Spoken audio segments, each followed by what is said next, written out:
நம்பினேன் உன்னையே நம்பினேன் ஸ்கந்தகுரோ உன்னையன்றி இவ்வுலகில் ஒன்றுமில்லை என்றுணர்ந்தேன். நன்கறிந்து கொண்டேன் நானும் உனதருளால் விட்டிட மாட்டேன் கந்தா வீடதருள் வீரே.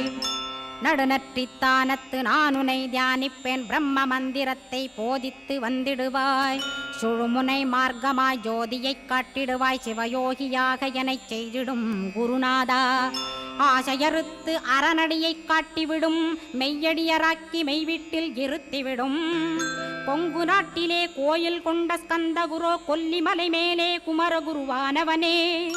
கஞ்சமலை சித்தர் போற்றும் ஸ்கந்தகிரி குருநாதா கருவூரார் போற்றும் காங்கேயா ஸ்கந்தகுரோ. மருதமலை சித்தன் மகிழ்ந்து பணிம் பரமகுரோ சென்னிமலை குமரா சித்தர் கருள்வோனே. சிவவாக்கிய சித்தருளை சிவன்மலையில் போற்றுவரே பழனி